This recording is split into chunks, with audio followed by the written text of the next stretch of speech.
Now rocking with the best. Who's the boxing show that's knocking out the competition? The kick-ass podcast that make you want to listen. The place where boxing fans and fighters rejoice. Thumbs up for Richie, you're listening to the fighter's voice.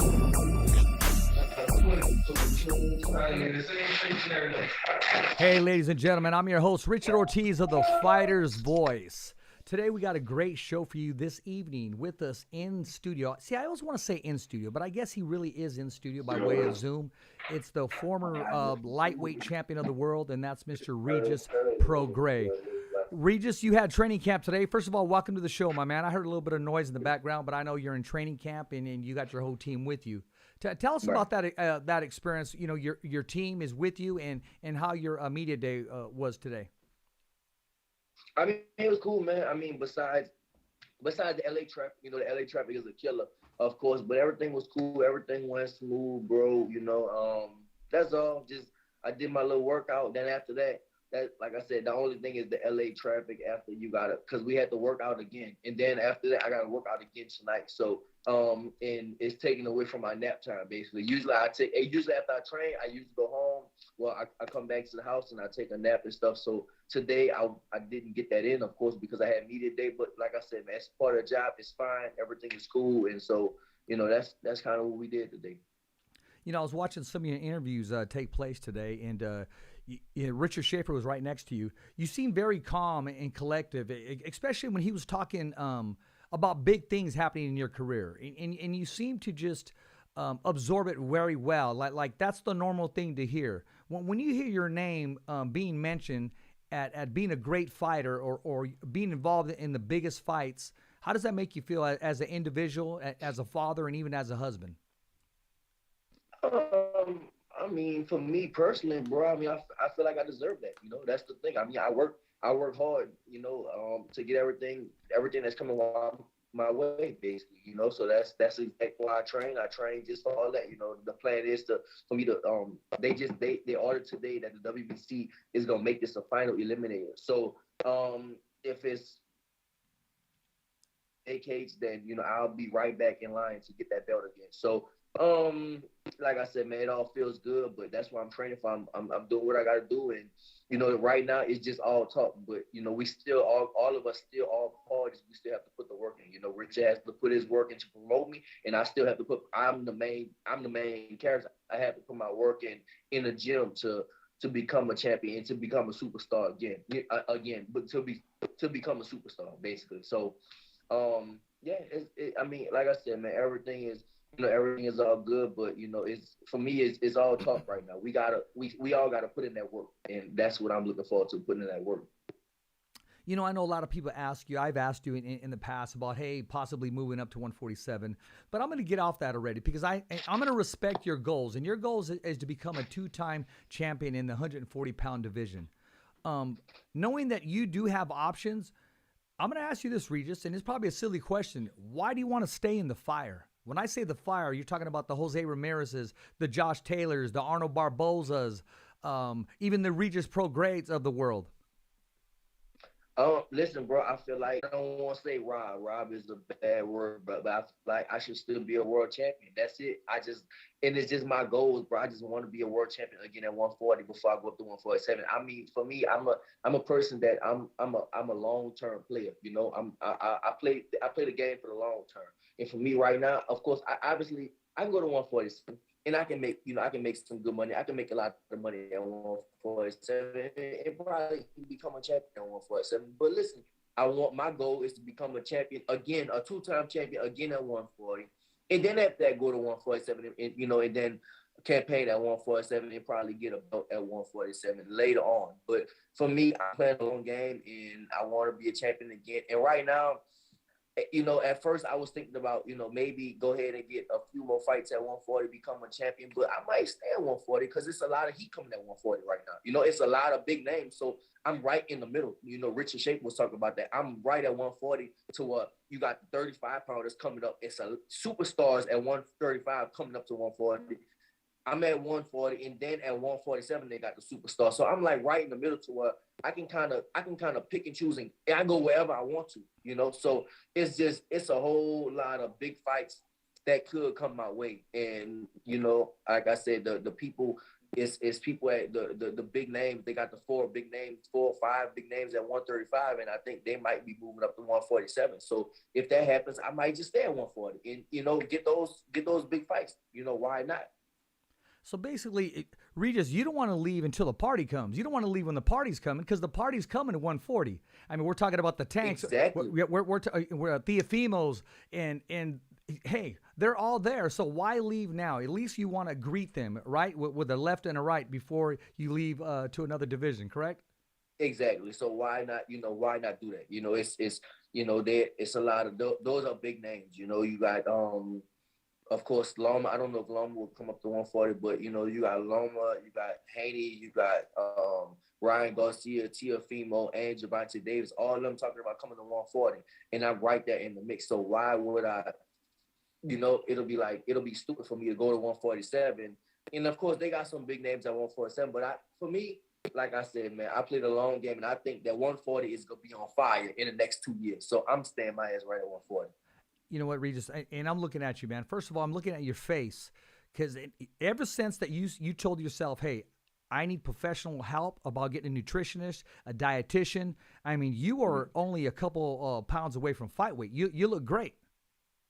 Thank you, bro. Yeah, I mean, yeah, like I said, I mean, I ain't been on a diet like right now all the way. Of course, I got my strength and conditioning guy, and you know, he's on my ass a little bit. But you know, once my nutritionist comes, I get with my nutritionist back when I get back to Texas, and once he comes, then you know, it'll be on and popping.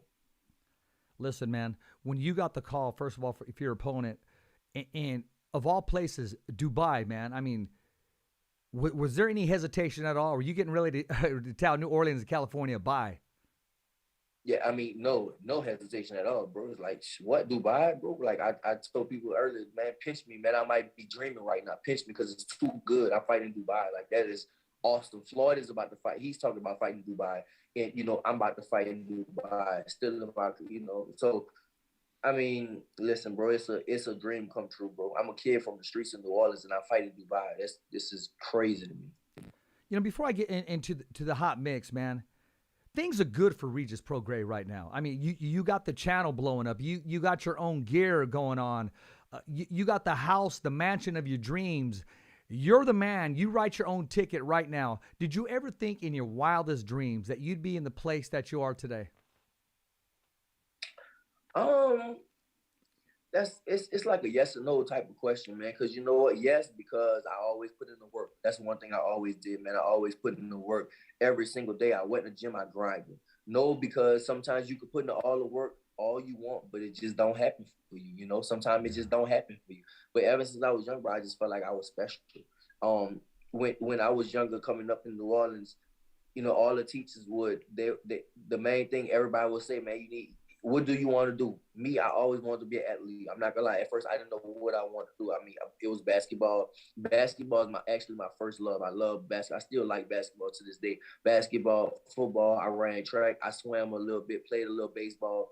You know, but none of those things kind of stuck. But with me, boxing is just something I just love. But anyways, you know, getting back to the story, it's like all the teachers they'll say, you know, they'll tell you the percentage of people that are professional athletes in the world. You know, people that actually can make it a living. It's a very, very, very small percentage. And when I was younger, I always felt like I was one of the people. I just always felt it like I'm gonna be one of them. And I grew up and became one of them. So I'm, you know, like I said, I'm just grateful that I am, and it's fun, very, very fun. When did you know, as far as like the spotlight, the media, when you went out somewhere and someone asked for an autograph or a picture, when did you say to yourself, man, this is it? I can get used to this. I love this, you know, the greeting the fans or being recognized. When was the first moment for Regis? I don't like, man, I don't even care about that, to be honest. You know, like I'm not worried about like being famous. I just like people for people. That's the thing. And sometimes I'm not gonna lie, I get it mixed up all the time, you know, because I'm just a people person. I just like people. I just like being around people. I like talking to different people and stuff. And sometimes I have to get it in my mind that these people, they talking to me because I'm a boxer. I'm a good fighter, not because of me as a person, you know. But I like people, man. And it just, I mean, sometimes I think for me, it doesn't bother me when people come up asking for pictures because I'm not like super famous. But when I go to New Orleans, like most people know me. And then usually when I go some places, like somebody will know who I am. You know, like even I'm out in LA and stuff, people will know, people will know who I am and stuff like that. But I'm not like super famous to where like it's crazy. I can't walk on the street and people know me everywhere. But most places I go, then yeah, like one person might, oh, you Regis, right? You Regis, and then I'll just like be like, yeah, what's up, and talk to them and stuff like that. But it's not, for me right now in my life, it's not like crazy to where it's out of hand and stuff like that. So it's still like, it's still cool, basically. I mean, well, you're a very likable person. I mean, okay, first of all, I started off as a fan and following you, but I'm going to be honest with you. Lately, I become a fan of you just being a daredevil, of you just living life on the edge, and you just like riding a horse with no hands. And the other day, I mean, who says, yeah, I was on a motorcycle and, I almost broke my leg and my arm, but I'm okay. And you got back on the very next day. You're getting ready to go. And I got back on that very same day, the same second, bro. Same thing. Got right back on that shit. Uh-huh. I don't think you're going to be insured by life insurance, man. They're not going to give you any type of policy, dancing with sharks, whales, and etc. But no, and your son, I was watching a clip today where he's jumping off a cliff himself, only 8 years old. Yeah. That's my baby, man. Yeah. I just like to live life, bro. I mean, I don't know if I guess I am a daredevil. Of course, I'm definitely a daredevil. The adrenaline, listen, drink. I don't smoke. I don't do drugs, and I never did none of that stuff. So I guess for me, that's like my high. Like doing stuff like that. That's like my high, and it's just for me. I'm just doing things that I'm kind of living out my childhood, I guess. Like growing up, we didn't travel, we didn't do all this type of stuff. We didn't have money to do that. So, now I have the means and I can do all those type of things. So that's kind of what I do. I just enjoy myself. Like I can, and I'm a very sporadic person to where like I can see something, I'm just gonna want to do it. Like just how I am. I can look at a commercial on TV and it'd be like, come to this destination. And I'll be like, I'll tell my wife, let's go. That's just how I am. Or if I got friends, like I was with, we had went to Mexico, like when I fell off the four-wheeler, we went to Mexico and some friends called and it was like, man, you want to Mexico in a few days? We're like, let's do it, like we just got somebody to watch the kids and we just did it. And that's just how I like to just live. I guess I like just having fun, being very sporadic, and you get the best stories like that. Well, you talk about the adrenaline and being excited. I got to ask you this, man. What was it like meeting Iron Mike Tyson? I mean, you get to size him up. He's right there next to you, and I know it was only just a picture, but did you at all feel that reverence around you? Oh, for sure, man. I mean, listen, Tyson is my favorite fighter of all time. Tyson and Duran, that's my fighters of all time. It's like 1A and 1B. I can't even put one above the other. Tyson and Duran. I met both of them. And I spent time with. Well, actually really spent time with Duran. Tyson was just a picture. We say it was up, and it was just a picture. But hopefully I can get on this podcast and I talk to him later. But it was just. I mean, it's a dream come true, bro. I mean, I grew up watching this dude. And by the time like I was watching him as like highlights and stuff when I was growing up. He was already, if I'm not mistaken, I think Tyson became champion in 1990 or 1989, which I was born at that time. I didn't really watch him coming up, but this is like what it was like I still watched his late fights and older fights. This is what I watched growing up. And I just love, for me, Tyson, my favorite fighter. Like I said, is my favorite fighter. So meeting him is like, it was just crazy. Like I just, like I said, man, dream come true.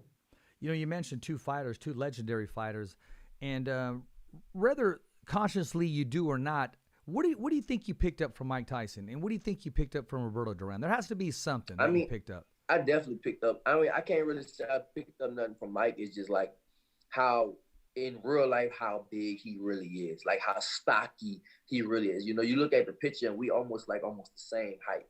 But just how much thicker he really is than me, it was just like crazy. And just looking how, man, this man used to destroy giants. Like, I love that about him. That's why he was like my favorite fighter, because he was like small and short. And just imagine that has to be a hell of a feeling if you can beat up every man in the world. Like, no man in the world cannot beat you. Like, that got to be a hell of a feeling, and I want to ask him that. Of course, one day I will ask him that. But I mean, it gotta be a hell of a feeling to know you just the baddest man on the planet. And you know, with Duran, I actually learned stuff from him because we spent time, like we actually spent a few hours together. So just things, we were shadow boxing and stuff, and he was teaching me on a bag and all that stuff, man. That was just awesome. Well, I mean, where does it stop? I mean, you met two people that you really admire. Is there anybody else in your life that you haven't had the opportunity that you really think highly of, that you haven't come encounter with yet? I mean, I think highly of a lot of people, you know, especially in my sport. You know, I've been around a lot of them, man. If you come to my gym one day, you'll see my gym is filled. My wall on my gym is filled all the fighters, you know. So I mean, I can go down the list, man. I met, of course, Marvin Hagler, rest in peace. Before he died, I met Hagler. I was around Hagler, Pernell Whitaker, Holyfield, Andre Ward, Sugar Ray Leonard, Tyson Fury, of course, me and Crawford cool, Timothy Bradley, who else? Me and Roy are really cool. Me and Roy Jones, we cool. I mean, I just know all these people, man. But Duran and Tyson was just like that's like my idols, you know. So they're higher on the list. But like I've been around. For me, Lil Wayne is my favorite rapper of all time, right? So I've been around Lil Wayne a bunch of times. Around him, Tyson and Duran, my two favorite fighters of all time. So I've been around them. So really, it's like I don't think nothing could impress me, you know. I mean, I don't think so. Probably like somebody like Jay-Z or Oprah Winfrey or Barack Obama, something like that. But inside of my sport, inside of my profession, that's it. The two biggest people I can meet, I met already. I mean, Ali's gone, Sugar Ray Robinson's gone, Harry Armstrong is gone. So that's the two biggest. Hey, Regis, I met you in Vegas. I mean, that has to mean something, right? That's a little something, right? Yeah, exactly. Regis, you and Mike Tyson, you guys have a lot in common, more than you think. You both like to read. You know, you like to study the sport. What's the last book you read? Because you're always working on something. You're always reading constantly. Right. You like to exercise you like to exercise your mind a lot. Yeah, I'm reading a book right now about Malcolm X. A big long book about Malcolm X right now.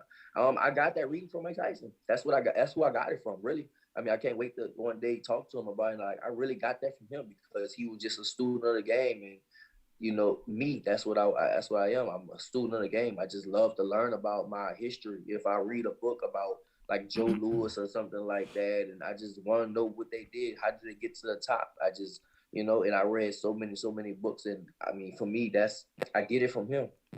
Well, you know what? I'm going to go off the cuff a little bit. I'm going to tell you a quick story about Mike Tyson. Of course, he was an icon. He was in his prime. He was coming back, and my mom would always I'd go all the way to Vegas, man, and take my mom with me just so she could meet the fighters. She met Chavez and Frankie Rando and Don King, but she always wanted to meet Mike Tyson. So Mike Tyson was doing an interview with Larry King. So not Roy Holloway, but John Horn, who was one of his advisors.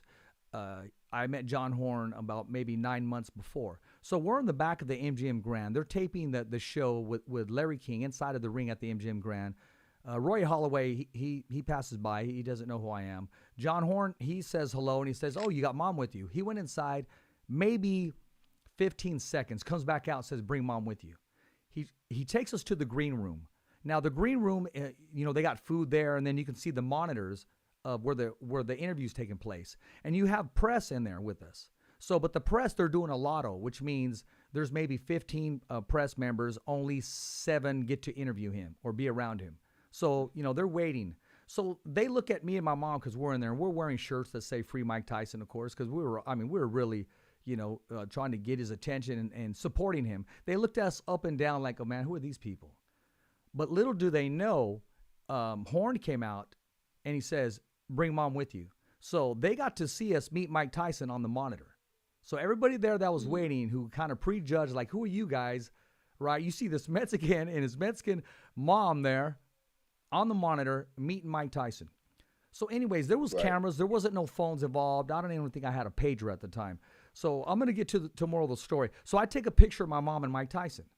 And something that Mike Tyson said, it clicked in my head. It stuck with me. He goes, "Oh, I want a copy of that." And I'm thinking, okay, I mean, how do I get it to you? How do I send it to you? You know, I'm thinking, okay, it'll never happen.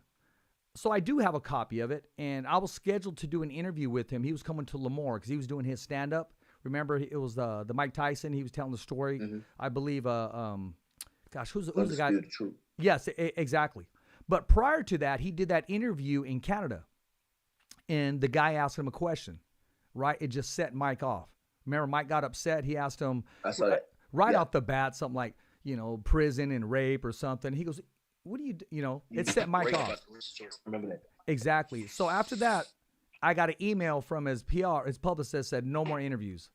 So the chance that I had to give a copy of what he asked for, it just never happened. So I'm kind of like you. When I talk to him again, I'm going to give him that copy of that picture and show it to him that he took with my mom years back.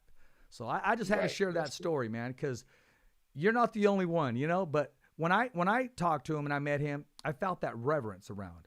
He had his black shirt on, and he had on these Timberlakes, and he just had on some awesome cologne, man. And hey, that was Mike Tyson. Yeah. Right. So listen, it still has an impact with me, and that's the way I feel when I'm interviewing Regis Prograis. Even though I interviewed you like maybe 5 or 6 times, it never gets old. It's always brand new to me, man. I mean, you make that impact with people, not just the media, but the fight fans. Now, you seem to think the only thing missing in your career is that strap, but people recognize you as a walking, talking champion. When you come across your fans and people in New Orleans, and they call you champ, and you don't have the strap, but they still recognize you as a champ, how does that make you feel? I mean, of course you always feel. I mean, people will call you champ no matter what because, I was actually a champion. I was a real champion. So I think that sticks with you for the rest of your life. If you was a champion, that's what people will call you. They gonna call you champ. So of course that feels good. But for me, I'm not.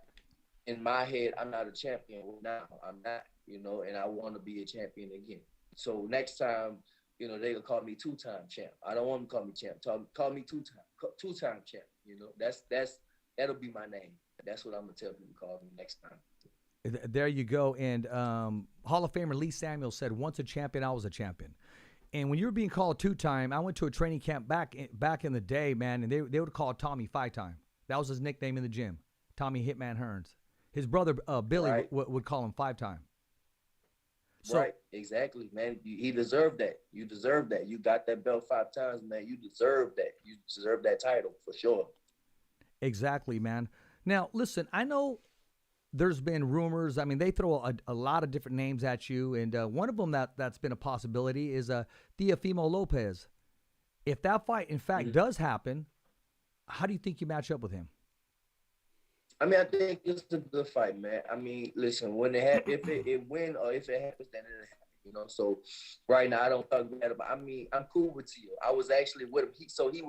Theo was at the party with Mike Tyson, So we was together almost the whole night, Oh, wow. So I think it'll be a good fight once. If it happens one day, then it'll be a good fight. So we'll see what happens. I don't know how true the rumor is. I was hearing that he may exercise or be influenced by Eddie Reynoso. I heard that there may be a change or somebody added to his team.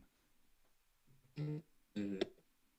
I saw that. I heard about that too. I think he said he might go by Reynoso.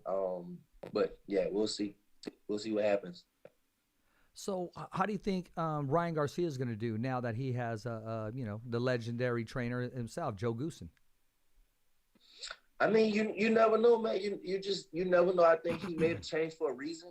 Everybody's saying he's made a wrong decision, a bad decision. I mean, you don't know that, man. Nobody knows. I mean, right now, Eddie Reynoso might just be focused on Canelo, and why not? Why would he be focused on Canelo? Canelo's the biggest name in the sport. So,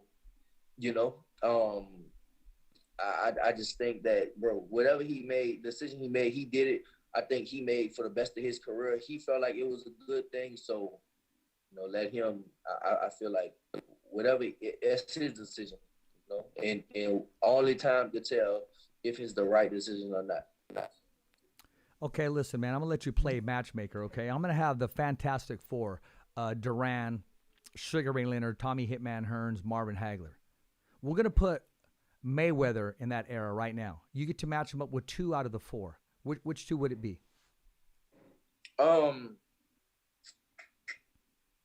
Duran and Hearns, for sure. Yeah, I would love to see him with Duran and Hearns. What, In my opinion, I'm not gonna lie, I don't think he wins either one of those fights. how does the fight go with him and Duran?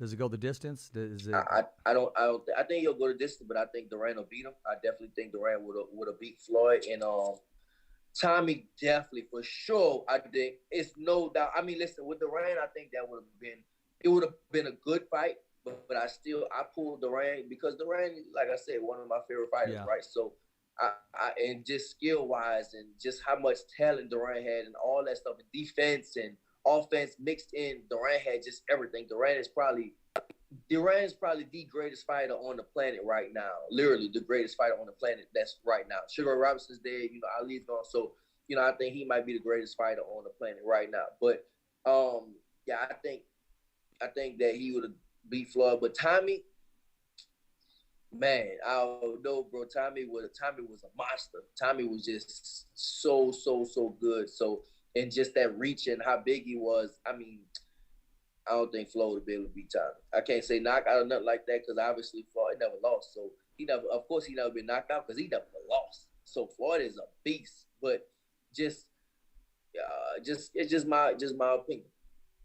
Tommy had that right hand, man, that jab that set it up, and Tommy didn't get credit. Tommy had the jab and the right hand, bro. Tommy had everything. Exactly. He just hit so damn hard, and Tommy was a beast. What he didn't get credit for, didn't use it a lot, but I mean, he had a beautiful left hook to the body, a beautiful left hook. Yeah, exactly. So Tommy was a beast, man. I don't think Floyd would beat Tommy.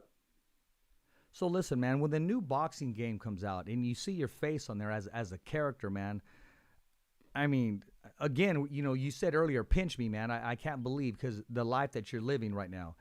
That means your son gets to play that game. People all over the world gets to play that game. And someday, I mean, your whole goal is to become the face of boxing. And in order to do that, you have to clear out the 140-pound division. I mean, you're right there. It's like a big, giant tournament all over again, except nobody has really committed to contracts on fighting each other. But all the goods will be there one day at 140-pound division. Yeah, right. Yes, I mean, it's all left, baby. It's all left for me to grab it. So, it's just, I'm going to just keep working. That's it. Just keep working and, get that belt again. And then after that, grab some more and do whatever. Before I forget this, as we go on the show, I want to give your assistant a shout out, man. Benji, right? Benji Billion? Yeah. Mm-hmm. Yep. Yeah, man. He's he been helping me out while I'm in camp, bro. Like right now, he's been just doing everything, helping me out, bro. My schedule been just hectic right now. Like my schedule is crazy right now. Like I mean, like I said, I'm super tired right now. I ain't even eat. I ain't eat yet. Like it's what 6-something o'clock. I didn't even eat yet because I've been so. I mean, I didn't eat a real meal. Of course, it's like 6:30 or whatever, right? And I didn't even eat. I didn't even get a chance to eat yet. So and I still have to work out again in a few hours. So yeah, my schedule is crazy, but at least he's here to help a little bit. Well, what's the rest of your week like? I know you got sparring tomorrow, and then Thursday, what do you have, like another media day? No, Thursday not another media day. Tomorrow, now we got dinners. I got some meeting with some people. Dinners, appearances. No more media stuff, but it's just, of course, training. It's just fitting all that stuff in with the training. Like I said, my training schedule is hectic. So if you just include anything else other than training, it just becomes even more hectic because, like right now, all I'm doing is training. I just train, eat, sleep, train, eat, sleep, train. Some days when we have a lighter day, we might like hit the beach or something like that for like an hour or 2 hours, and then after that we gotta train again. So. But yeah, my schedule just been like super, super hectic, bro. But I leave and I go back to Texas on Saturday. So it'll calm down once I get to Texas. Yeah, once you get there. You talked about the Super Bowl party. I got to ask you, man, how did you enjoy the halftime show? And were there any surprises for you when you were there? Nah, I mean, it was fire. A lot of people call it the best Super Bowl ever, California stuff. It was fire, man. It was definitely fire. I wish that I could have went out. I went to the Super Bowl party, but of course I had to train the next day, so I had to go home. I had to come to the house and sleep and all that stuff. I was looking on my phone at social media, looking at all the fun everybody was having downtown. But man, I wish I could have went out, but I couldn't. But it was fire, man. Everything was just lit. LA was like lit, super lit. It's still lit right now, from what I'm hearing. So, when's the last time you talked to your friend Montana Love? I hadn't talked to Montana since he fought last time. I think, yeah, I hadn't talked to Montana in a little while. Yeah, I believe the last time was it in Fresno? No, he's fought after that. No, he fought in Vegas. He fought in Vegas. Okay, yeah, he fought in Fresno. Yeah, okay. Yeah, that's exactly right. Because when we had him on the show, I mentioned exactly what you said, and he appreciated that. Right. Exactly. Yeah, me and Montana, we cool, bro. If we fight one day, then we fight. But that's the thing about this sport, man. Like all of us we've been seeing each other for years and years, and then one day you might gotta fight that person. So then you gotta be enemies with that person for whatever, however long, 6 weeks, 8 weeks, 10 weeks, whatever. That's just your enemy. That's just how it goes. Then after that, you can become friends. So this game is something else, man. It's something like nothing else you can ever imagine. Because it's like you imagine you got a friend and then you gotta hate your friend. And you gotta really want to beat your friend up and beat his head in. And that's just how it go, Okay, we're going to put personal feelings aside right now. Right now, I want you to be an advisor. Jose Ramirez suffered his first loss ever as a professional. What advice do you have to give to him going back into an extremely dangerous fight? I say dangerous because it's not a pushover. After taking his first loss, I mean, after you took your first loss, mentally it had to just mess with you. Physically, you were just ready just to tear anybody up you seen across that ring. What advice do you have to give to Jose Ramirez? I mean, just get back into it, man. Just get back into it. A loss don't define you. That's the thing. People act like a loss in boxing defines you. That's just how it is. I'm not gonna lie. Listen, when I still don't think I lost to Josh Hill. So first off, I don't think I'm in the same boat because I still thought I was wanting to fight.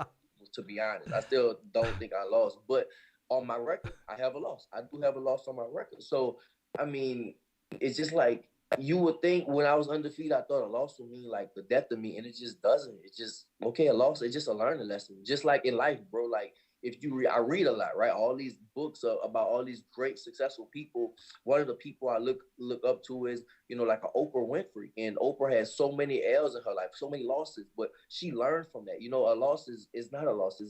It's a loss if you don't learn nothing from it. But all you gotta do is learn from it, and then that's it, become better. But in boxing, people look at a loss as like, oh, they're damaged goods now, and it's gonna take them a while to whatever. I don't know.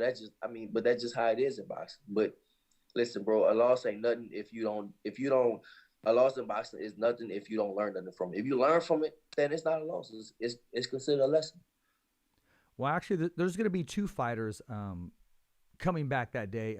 Prior to that, there was another kid from Stockton, California, Gabriel Flores Jr. He suffered his first loss. He's going to be on the undercard of that big event, and also is a Tulare Zone Olympian. Remember, we talked about the heavyweight Olympian, Richard Torres Jr. He'll be making his pro debut that night, and March 4th. Okay, sounds good.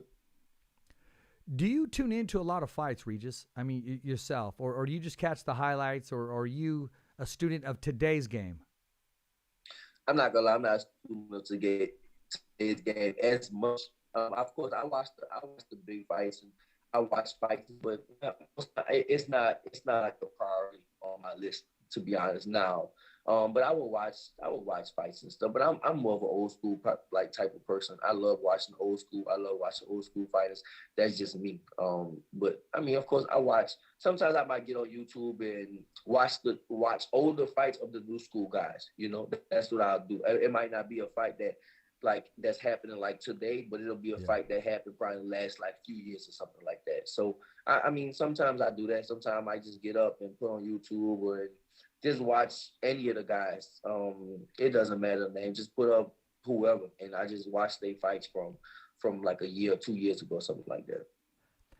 Regis, I just got to ask you, man, what does that Creed cologne smell like? Because I remember you said you bought some. It was like $300, and the guy tried to sell you the $1,200 bottle. It's six.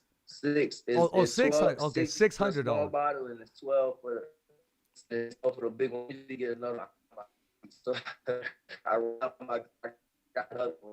They ran Mexico, but they crease smell good. I bet it does. $600. It's $1,200 for a reason. Okay. I mean, I can only imagine. I mean, I can't even smell a tester. I mean, I smell the knockoff. That's pretty close, but it's just not, one day, man. One day I'm going to be sitting where Regis is sitting. I'm going to be able to have a couple of those bottles in my repertoire. One day get that cream. Exactly. One day the podcast is going to take off. One day the podcast is going to have the belt, and it's going to be pay-per-view status, and I'm going to be like, yeah, I'll keep my feet on the ground, and, I'll be kicking back with Regis in New Orleans. I'll go see you in New Orleans. How does that sound? Whatever, bro. I'll show you a real good time in New Orleans too. We have a lot of fun now. Most of my close friends and family, they all live out there. So, we go out there, we have a blast. Talk to us about your YouTube channel, man. I mean, you got your own channel. It's doing really well. Talk to us about it, and where can we subscribe to it, those that haven't subscribed to it? It's on, it's called Rougarou Live TV. On YouTube, Rougarou Live TV. It's just, most of the time it's just like inside personal stuff in camp. Some things I might not post and stuff like that. But that's all. We'll do it like every night. I do need to be more consistent with it, but we'll just do it every now and then. Like right now, we're working on it right now because obviously I'm in camp. I have a fight coming up, so. And then like sometimes after camp, I'll do it. Like I was heavily into it. Like right after camp, I was doing a lot of it because we was doing a lot of travel. After my last fight, and doing a lot of stuff, going to New Orleans and the swamp with the Gators, and was traveling, just doing all kinds of stuff. So it's just like a up close and personal of my life, basically inside and outside of camp. I got different questions that are coming in. I should have said their name as they were coming in. What's the biggest thing that you've done for a stranger? The biggest thing I've done for a stranger, probably give them money. Probably give money, clothes, stuff like that. I mean, yeah, like I'm a big wasn't drinking type of person. I think I'm a sucker. I think I'm a big sucker when it comes to giving people like money and things like that. I actually slowed it down now, but I can see somebody on the street, bro. And listen, I'm not gonna lie. This is when I was younger, I was like probably like around 19 to like 23. I was real heavy into religion. So I read a bunch of books. I read the Bible. I read the Quran. I was reading just a lot of things. I was reading a lot of just religious books and stuff. And I was into tithing, right? Tithing. Yeah, you tithe. When you give tithe, so when you give the 10%, 10%. So what I would do is I would save everything, like 10% of everything I got, and I would just put it in like a Ziploc bag. And one time, I gave somebody on the street probably like $200-300, something like that. People, and this is when I didn't have money. This is when I was like, this is when I was broke, but I saved that 10% up for a long time, and I had a big wad of cash, and I gave it to somebody. And one time I actually, long time ago, same thing, like when I was broke and stuff, bro, I got somebody like a hotel room before, but the thing is with that, man, like, it's just people intentions is just not good, like you'll do all that stuff for somebody that you find out the person really don't need that, or they trying to scam you. So I kind of got away from that stuff now. It's hard to find true people, man. I mean, it doesn't matter what amount of dollar they have or don't have. You're either a true person or not. Mm-hmm. Right. Yeah. So I learned not to do that no more. They kind of messed it up for the rest of the people. Yeah, they did, but you know what? You're still a giving person, man. God will lead you the right way to somebody who really needs it, and He'll put it in your heart, and then the rest is history, like you did before. Hey, what was it like riding those horses, man? I mean, just take it off, and you were making fun of your friend. You were making fun of your friend back there because he said that horse was struggling. The guy behind you. Yeah, bro, that was fire. But we did that Sunday. That was my rest day. My rest day is Sunday. My only day I get a rest day is on Sunday. So, we I had a friend, and she was like, "Man, let's do this." And so we went. We had we rode the horses, and that was actually fun. It was something actually fun to do out here in LA. I went to do it at Griffith Park. They have like a horse stable and stuff. So we did that, and it was a lot of fun. It was definitely a lot of fun. I rode horses before, of course. I live in Texas, so we definitely rode horses and stuff like that before. But it was definitely something fun to do. There you go. Hey, this question just came in right now. March 4th, will you be tuning in and watching Jose Ramirez since he's in your division? Yeah, I'll probably watch him. Yeah, most likely I'll be back in Texas. Yeah, so I'll probably watch him. It won't be like a priority, but I'll watch him. I'll be watching him. We'll probably be somewhere at the house and stuff, and I'll watch him. The last time you were on the show, we talked about when you talked to him in Fresno. And during that time, you did an imitation of him. And you don't know how much feedback that I got from that imitation that you did of Jose when you first met him. I mean, you mimicked him completely. I mean, you almost sounded just like him. Right. I tend to do stuff like that sometimes. Who mimics Regis Prograis out of everybody there? Who comes close to your style or just your personality? I mean, some people can mimic me. Let me think. Who can mimic me and stuff? I got some friends and stuff. They'll definitely mimic me and stuff like that. But it's hard to mimic me, bro, because I'm all over the place. I'm just doing everything. I'm all over the place. So it's kind of hard to mimic me because I just, I'm everywhere. I wish I had the picture to post right now. There's this soccer player for Team USA, female soccer player. I know you're talking about. Yeah, somebody sent it to me too. Yeah, she looked just like me. My parents got some explaining to do. I think so. Somebody has some explaining to do. Have you had a chance to meet her? She reached out. Have she seen you at all? No, we never met each other. Yeah, hopefully I can meet her one day, but we never met each other yet. Well, I mean, iron sharpens iron, and everybody's respectful of sport, right? Right. We'll see. Well, maybe we can meet one day. But yeah, I didn't. No, I never met her yet. I don't think we even. I mean, I know about her. I don't know if she knows about me yet, but I know about her. So we'll see. Maybe I'll hit up on Instagram or something like that one day, and she'll see it, and then I'll tell her, tell her what's up or something. Exactly. One of the last questions I'm going to ask you: today's boxing, what does it need? I mean, that's a question just like it needs forever, right? You just need to, get the best fights. That's all. I mean, today's boxing get the best fight. Boxing doesn't have a trouble right now. You know why? Because people are getting good fights, and the fighters are getting paid. Man, that's the good thing. That's the best thing, right? Fighters are getting paid. A lot of fighters are getting paid all this money and stuff. So that's definitely a good thing right now. But of course, we can get some fights. We can get some fights that people want to see. I know how it is. Promoters, they want to. You can't do it too fast, right? But sometimes you marinate too long, and then the fight might get burnt, right? So you just gotta marinate the right way. That's just how you gotta do it. Shakur Stevenson, he's gonna unify with Oscar Valdez. What's your take on that matchup, and who comes out the winner? I got Shakur, man. I got Shakur Stevenson. Shakur is I spar with Shakur.